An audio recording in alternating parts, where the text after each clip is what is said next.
हमारे देश के अंदर गुरु पूजा का बड़ा महत्व है, गुरु पूर्णिमा का बड़ा महत्व है। ये माना जाता है कि आज के दिन वेदव्यास ने भागवत की कथा सुनाई और इसलिए व्यास गद्दी, जो गुरु गद्दी मानी जाती है, उसकी आज कल जो व्यास पूजा है उसमें उसको सम्मान दिया जाता है, उसकी आराधना की जाती है। अगर इसको हम गहराई से देखें तो वेदव्यास ने कथा सुनाई और व्यास गद्दी पर बैठे जो कथावाचक थे उन्होंने सुनाई, और आज भी उसी परंपरा के अनुसार हम लोग कहते हैं जी व्यास जी बैठे हैं, भागवत कर रहे हैं। कहने का अभिप्राय, गुरु माने, गु माने अंधकार, रू माने प्रकाश।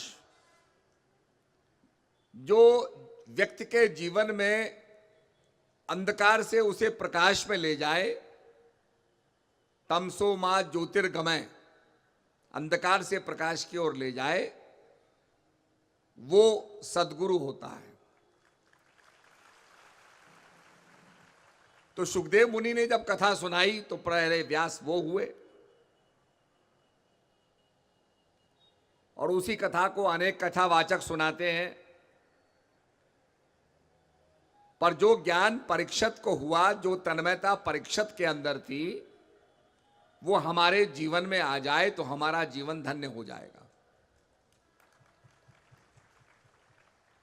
अक्सर आपने सुना होगा हमारे देश में गुरु महाराज की वंदना करते हुए हम कहते हैं गुरुर् ब्रह्मा गुरुर्विष्णु गुरुर्देवो महेश्वर गुरुर् साक्षात पार ब्रह्म तस्मै श्री गुरुवे नमः। हमारे यहां अनेक देवता होते हैं। अनेक देवताओं में प्रधान देवता जो है वह है ब्रह्मा, विष्णु और महेश, जिनके बारे में आता है सृष्टि का सृजन करने वाले, सृष्टि का पालन करने वाले और सृष्टि का संहार करने वाले। तो ब्रह्मा जी हैं, ब्रह्मा जी विष्णु जी नहीं है, ब्रह्मा जी शंकर जी नहीं है, विष्णु जी हैं, वो ब्रह्मा जी नहीं है, शंकर जी नहीं है, और शंकर जी हैं, वो ब्रह्मा और विष्णु नहीं है। पर गुरु महाराज को हमारे शास्त्रों में कहा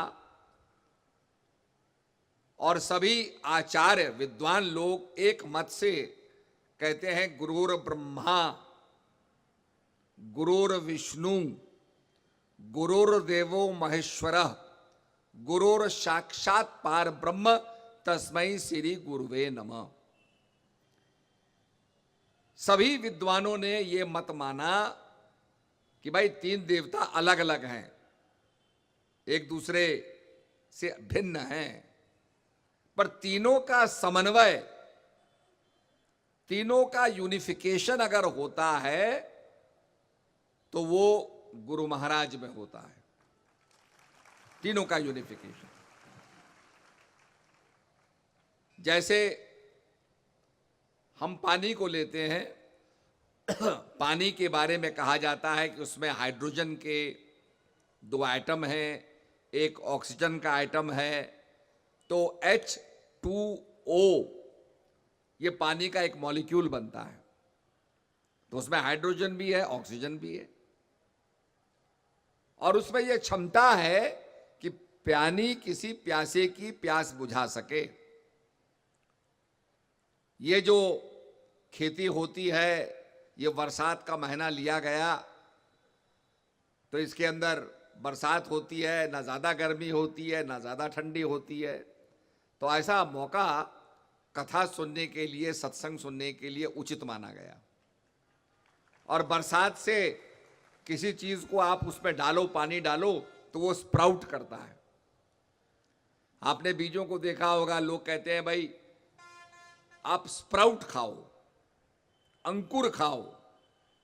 अंकुर में क्या होता है कि बीज के अंदर वो जो ताकत होती है वो अंकुरित हो जाती है, स्प्राउट करने लगती है, उसके अंदर एक्टिवेशन हो जाता है, इसलिए ज्यादा वो ताकतवर हो जाती है।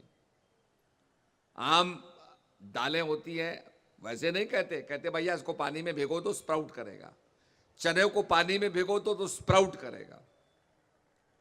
तो ऐसे ही गुरु महाराज जो होते हैं वो ज्ञान का एक्टिवेशन, कि हम ज्ञान में उगने लग जाएं, ज्ञान के अंदर पल्लवित हो जाएं, ज्ञान के अंदर हमारा विस्तार हो, यह संभव करते हैं, ये पॉसिबल करते हैं, हमें ज्ञान के अंदर स्प्राउट करते हैं। तो पानी के अंदर ये क्षमता होती है, तो पानी के अंदर प्यास बुझाने की क्षमता है। वो प्यास बुझाने की क्षमता ना तो ऑक्सीजन हवा में है ना हाइड्रोजन हवा में है। हाँ, हाइड्रोजन से आप किसी गुब्बारे को उड़ा सकते हो, हाइड्रोजन बड़ी हल्की होती है, तो गुब्बारे में डाल दो तो उड़ने लग जाएगा।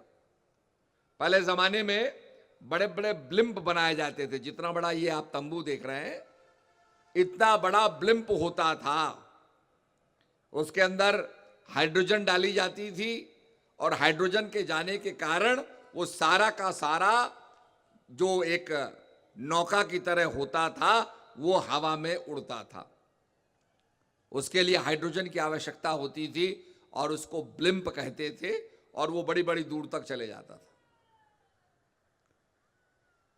ऑक्सीजन भी है, अस्पताल में जाओ तो आपके नाक पे लगा देंगे ऑक्सीजन, पर उससे प्यास नहीं बुझती।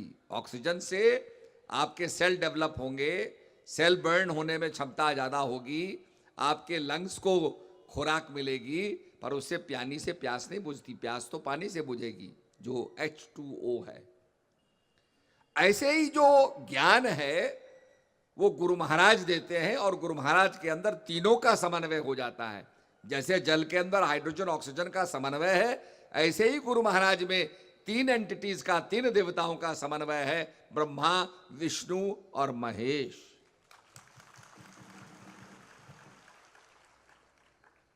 और जब वो ज्ञान देते हैं आपको, ज्ञान के अंदर, नॉलेज के अंदर एक्टिवेट करते हैं,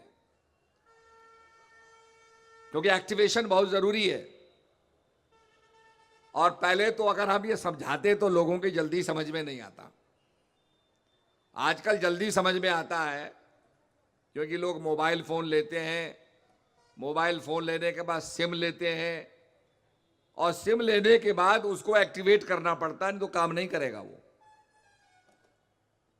तो मोबाइल में सिम डालते हैं, फिर वो कंपनी बात करती है, चेक करती है, तो एक्टिवेट करती है, उसको चालू कर देती है। नहीं तो सिम पड़ा रहेगा। आपका कोई क्रेडिट कार्ड है, वो आपके पास पहुंच गया, आपका अकाउंट भी खुल गया, पर उसको एक्टिवेशन चाहिए। तो ऐसे ही ज्ञान के अंदर एक्टिवेशन चाहिए। बहुत से आपने देखा होगा आजकल तो बहुत से सिस्टम्स ऐसे हो गए हैं जिनको आपको कोड डाल करके, पिन कोड डाल करके, पिन डाल करके आपको एक्टिवेट करना पड़ेगा, और एक्टिवेट के बाद वो चीज चालू हो जाती है, चलने लगती है, क्योंकि उसका उससे लिंकअप हो जाता है। आपने देखा होगा, आप सैटेलाइट से देखते हैं, उसके कई सिग्नल जा रहे हैं, पर जिस सिग्नल से आप कनेक्ट हो जाते हैं वो सिग्नल एक्टिवेट हो जाता है, तो आप उस प्रोग्राम को आप देखने लगते हैं। ऐसे ही जब आपका ब्रह्म से आदमी का संबंध हो जाता है और वो संबंध एक्टिवेट हो जाता है, तो आप ब्रह्म का अनुभव करने लगते हैं। उसको हम बोलते हैं सरल भाषा में आत्म साक्षात्कार, सेल्फ रियलाइजेशन। तो सेल्फ रियलाइजेशन के लिए सदगुरु महाराज उसको, उस व्यक्ति को एक्टिवेट करते हैं। शब्द बिना सुरती आंदरी, कहो कहां को जाए, द्वार ना पावे शब्द का, फिर भटका खाए। वो उसको उसका लक्ष्य बताते हैं। आप देखो, हर चीज का लक्ष्य होता है। अभी कुछ दिन पहले बालाकोट के अंदर हमारे मिसाइल्स गए, जहाज गए, उन्होंने पूरे आतंकवादियों के अड्डों को निस्तनाबूद कर दिया। वो इंफॉर्मेशन कहां से आई? बालाकोट में आतंकवादियों के अड्डे हैं, ये सूचना पूछी गई और देशों से पूछी गई, अमेरिका से पूछी गई, इजराइल से पूछी गई। जिन जिन देशों के पास दुनिया में कहां कहां आतंकवाद की एक्टिविटी चलती रहती हैं, जिन देशों को उन एक्टिविटी से खतरा होता है, वो मॉनिटर करती रहती हैं। क्योंकि सीधा संबंध उनका देश से नहीं है, तो वो इंफॉर्मेशन को रखती हैं। इंटरपोल बहुत से लोगों को ट्रैक करता रहता है, पर जब रेड अलर्ट नोटिस निकलता है तब वो उस आदमी को पकड़ते हैं। ठीक इसी प्रकार से इंफॉर्मेशन जब मिल गई कि भाई ये आतंकवादियों का अड्डा है और जो पुलवामा के अंदर जो हादसा हुआ ये इन लोगों ने किया और इनको ध्वस्त करना है, आतंकवादियों को समाप्त करना है, तो आपने लक्ष्य तय कर दिया, टारगेट तय कर दिया। उस टारगेट के सैटेलाइट से आप रेखांश जानेंगे, अक्षांश जानेंगे, वो है कहां। जो हवाई जहाज उड़ते हैं वो लैटिट्यूड लॉन्गिट्यूड को देख करके उड़ते हैं। कभी कभी आपके मोबाइल में आप बटन दबाएंगे तो ट्रैकिंग करते हुए आपको लैटिट्यूड लॉन्गिट्यूड बताएगा, आप यहां पर हैं। तो ऐसे ही वो जो सैटेलाइट्स होती हैं वो बताती हैं कि भाई फलानी जगह यहां पर है, लैटिट्यूड लॉन्गिट्यूड है। वहां पर जो इंफॉर्मेशन होती है वो रेखांश और अक्षांश की इंफॉर्मेशन होती है, सूचना होती है। तो उस पर अपने अपने रेडार पर सारी सूचना डाली गई और जहाज उड़े और मिसाइल जो थी वो उसी स्थान पर जाके गिरी। क्योंकि अन्यत्र अगर वो पब्लिक में गिरती है, जनता के ऊपर गिरती है, तो एक बहुत बड़ा विवाद खड़ा हो जाता है कि साहब आप तो जनता को मार रहे हैं। तो आपकी मिसाइल प्रिसाइज होनी चाहिए कि जो कोऑर्डिनेट्स डाले गए हैं वहीं पर जाए। ऐसे ही ज्ञान के अंदर भी माया में तो मन दौड़ ही रहा है। कब मन रंग तो रंग चढ़े, कब मन सोचत है धन को। संसार में मन तो भटक ही रहा है, it is vacillating in the world. पर उससे हटा करके शब्द में जोड़ना, अर्थात वो कोऑर्डिनेट्स बताना, वो रेखांश अक्षांश बताना जिसको हमने बांधना है, जिस पर अपना मन को लगाना है, सुरती को लगाना है। तभी तो कहा बहता था बह जात था लोक वेद के साथ, पैंडे में सदगुरु मिला दीपक दीना हाथ, दीपक दीना हाथ सो वस्तु दे लखाए, कोट जन्म का पंथ था पल में पहुंचा जाए।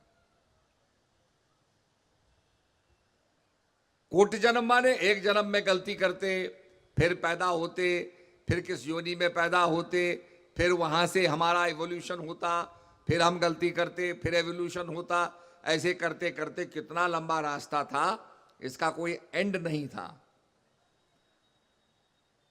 पर गुरु महाराज ने उसको शॉर्ट कर दिया।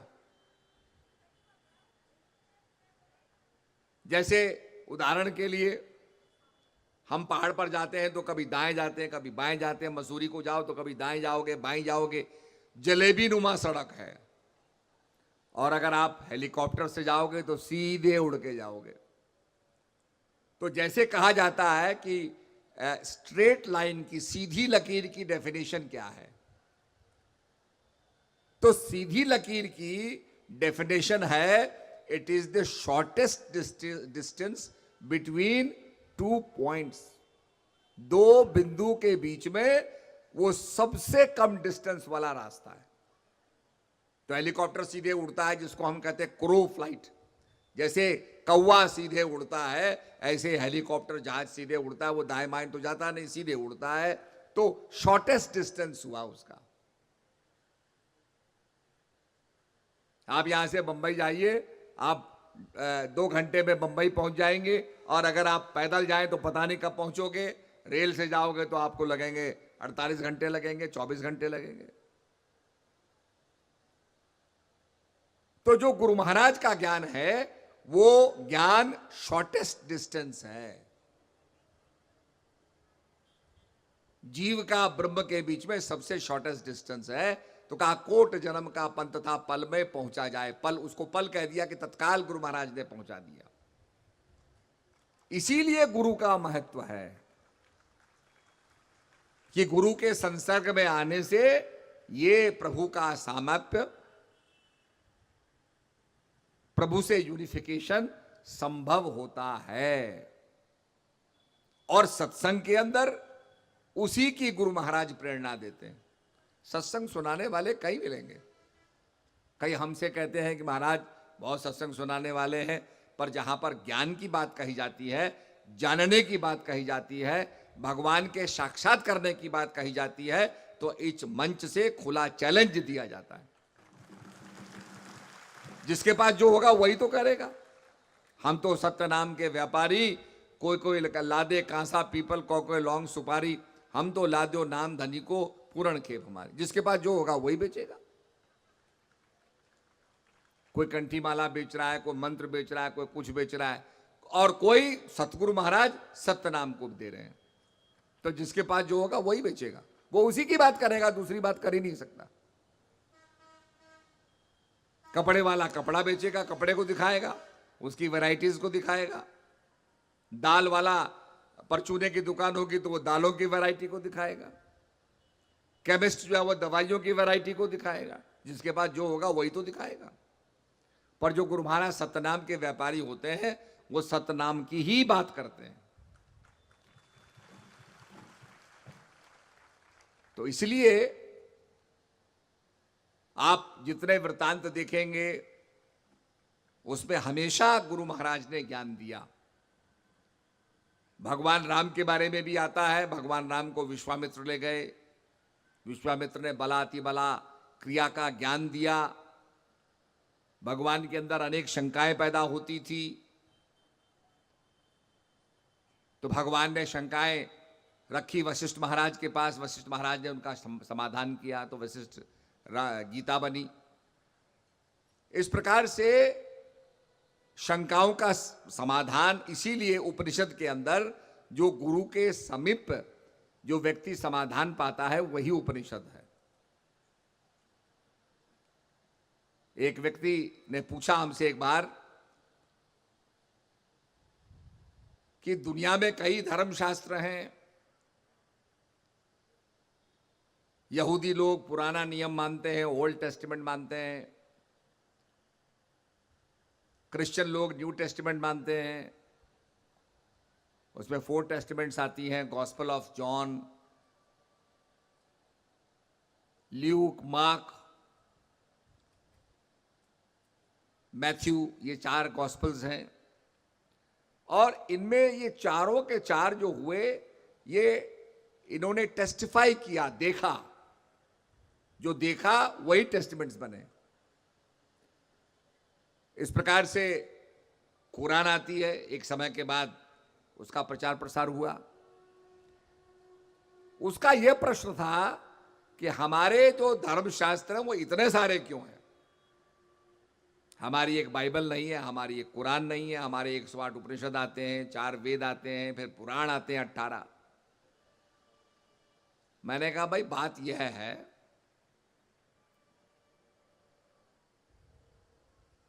कि हमारे शास्त्रों के अंदर जो ज्ञान प्राप्त हुआ उसका वर्णन एक पुस्तिका के रूप में लिखा गया। वेद माने, वेद विद धातु से बना है। वेद का मतलब होता है जानना। और आप क्रोनोलॉजी में देखेंगे तो वेद सबसे प्राचीनतम पुस्तक है।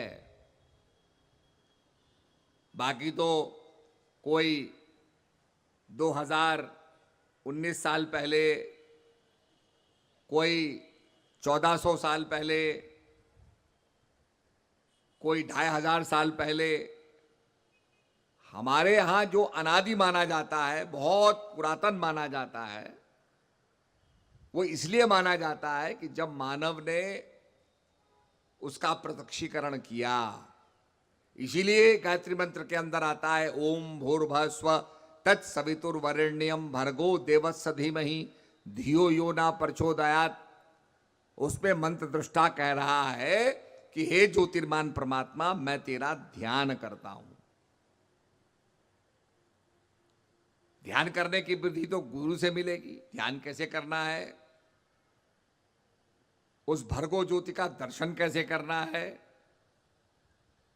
आप इसी को अगर देखेंगे तो ओल्ड टेस्टामेंट में आता है, मोसेस पहाड़ पे जाता है और यहोवा से, ईश्वर से प्रार्थना करता, मैं तेरा दीदार चाहता हूं।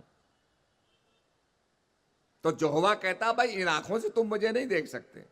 जो बार बार प्रार्थना करता है तो एक बर्निंग बुश के रूप में, बर्निंग माने होता है जिससे प्रकाश निकल रहा हो, ऐसी झाड़ी के रूप में वो ईश्वर का दर्शन करता है, प्रकाश के रूप में करता है।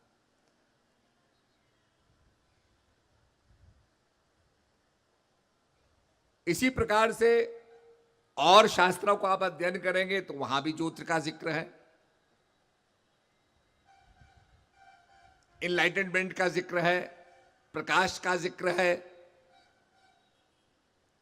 और वैज्ञानिकों ने जब एक एटम को लिया, उसको स्प्लिट किया और स्प्लिट किया तो वो एनर्जी में कन्वर्ट हो गया। जब उसकी भौतिक परिधि को आपने समाप्त कर दिया तो वो शक्ति में परिणित हो गया। इसीलिए आइंस्टाइन का फॉर्मूला है E equals to mass into velocity of light squared. ये पदार्थ कहां से निकला? शक्ति से निकला है। इसीलिए जब एटम बम का एक्सप्लोजन होता है तो उसमें चेन रिएक्शन होता है और उसमें से काफी ऊर्जा निकलती है जो संसार को नष्ट भ्रष्ट कर सकती है। जैसे माना जाता है कि भगवान शंकर नृत्य करें और तीसरा नेत्र खोल दें तो संसार को भस्म कर सकते हैं। भगवान ने कामदेव को भस्म कर दिया। बेसिकली वो नृत्य भगवान का जो है और तीसरी आंख का जो खोलना है वो एक न्यूक्लियर फ्यूजन के बारे में कहा जा रहा है। ऐसे ही भगवान गीता में भी कहते हैं कि सबसे पहले मैंने ज्ञान सूर्य को, व्यवस्वान को दिया जो सृष्टि के अंदर प्रकाश करता है। उसके अंदर क्या हो रहा है? न्यूक्लियर फ्यूजन हो रहा है, उसके अंदर भी चेन रिएक्शन हो रहा है। हम अंगीठी को जलाते हैं, कोयले बुझ जाते हैं, लकड़ी जल जाती है, ईंधन समाप्त हो जाता है, वो भी शांत हो जाता है। पर सूर्य तप रहा है, गर्मी निकल रही है, उसकी प्रिडिक्शन है, ऐसा नहीं कि वो अनंत है, पर उसके अंदर न्यूक्लियर फ्यूजन हो रहा है जिससे शक्ति निकल रही है। इसीलिए वैज्ञानिकों ने कहा कि अगर हम न्यूक्लियर सबमरीन बनाएंगे तो ऐसी सबमरीन बनेगी जो 10-10 साल तक पानी के, उससे भी ज्यादा, मैं तो कम बता रहा हूं, उससे भी ज्यादा समुद्र के अंदर रह सकती है, पानी के अंदर रह सकती है। उसके लिए कोई ईंधन की जरूरत नहीं है, आपको डीजल पेट्रोल की जरूरत नहीं है। तो आज वैज्ञानिक ये समझ रहे हैं कि अगर दुनिया में वर्ल्ड वॉर हो जाए तो उन पनडुब्बी के जरिए हम दुनिया को नष्ट भ्रष्ट कर सकते हैं। वैसे तो प्रभु राम की और रावण की, दोनों की राशि एक थी, पर राम के अंदर और रावण के अंदर फर्क क्या था? राम ने जो केवट थे, शबरी थे, उनको सम्मान दिया, अहिल्या का उद्धार किया, और रावण ने अपने कुटुंब का सर्वनाश किया। मेघनाथ जो उसका पुत्र था उसका भी संस्कार किया और फिर भी उसको बुद्धि नहीं आई, समझ नहीं आई। तो जो विनाश के रास्ते पर चलता है उसका यही अंत होता है, जैसे दुर्योधन का हुआ।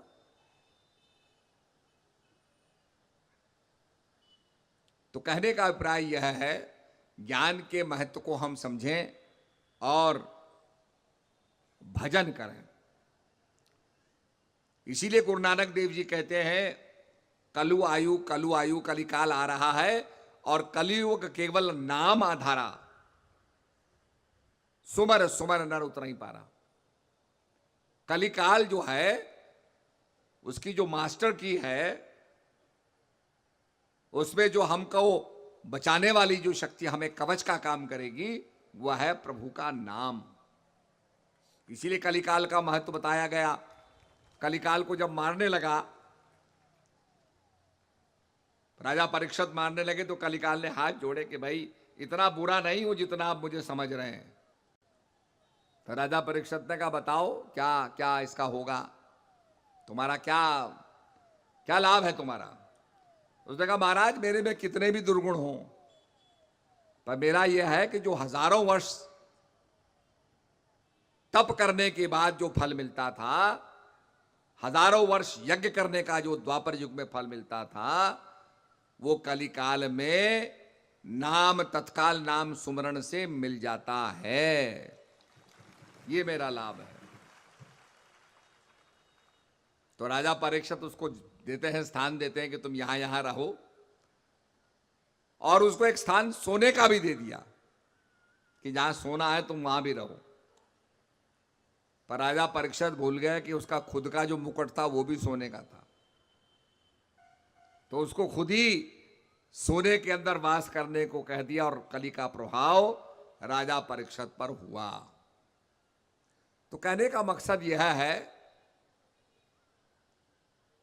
कि कलिकाल के अंदर कई कामियां हो, खामियां हो, पर कलिकाल में भक्ति से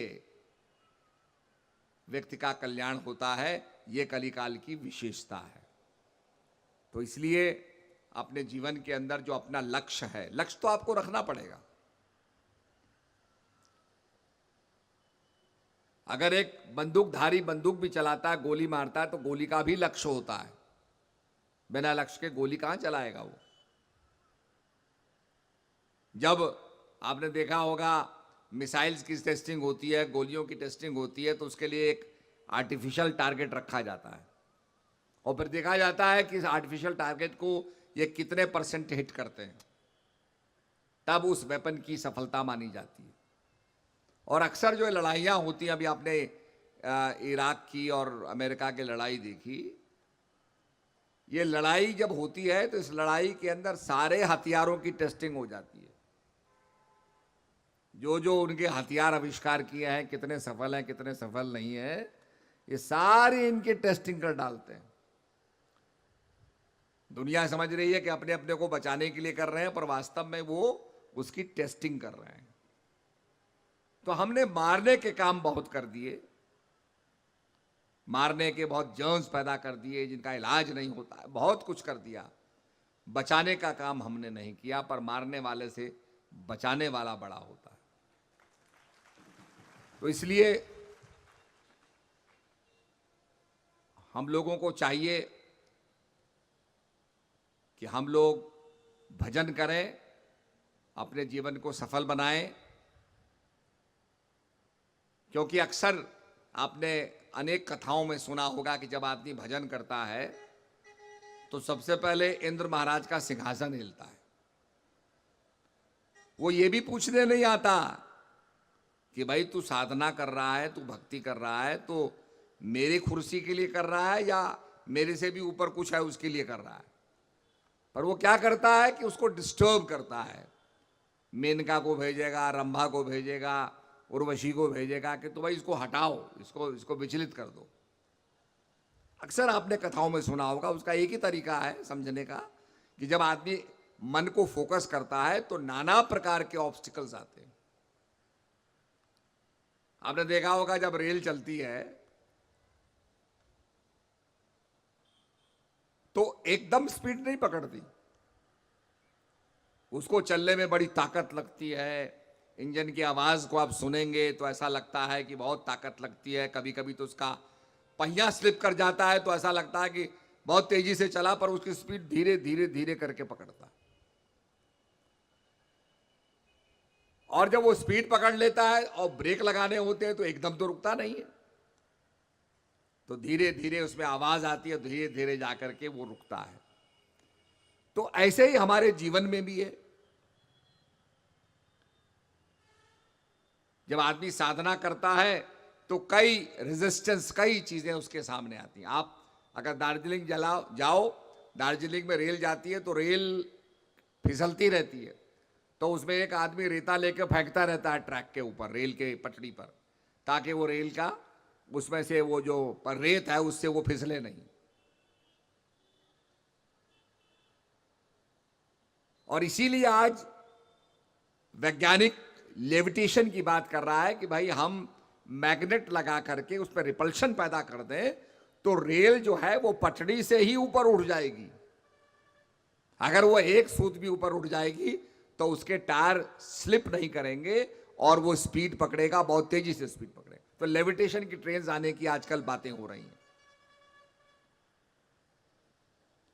अभी हमारे गडकरी जी कह रहे थे कि हम ऐसी बस लाना चाहते हैं जो हवा में दौड़ेगी। पहले तो मैं समझा, मैंने कहा पता नहीं क्या मशीन लगी होगी। फिर उनका नक्शा मैंने देखा तो बड़े बड़े खंबे लगाए, खंबे से वो लटक रही है बस, 200 आदमी को एक साथ ले जाती है और मेट्रो से ज्यादा उसकी कैपेसिटी होती है और स्पीड भी तेज होती है। क्योंकि जब उन्होंने बोला हवा में उड़ेगी तो मैं समझा नहीं, वो हवा में झूलेगी बल्कि लटकेगी वो। तो टेक्नोलॉजी आती जा रही है। हमारे उत्तराखंड में भी हम लोग रोपवे बनाने का काम कर रहे हैं कि आदमी को पैदल चलना होगा, वो सीधे जिसको कहते हैं क्रो फ्लाइट,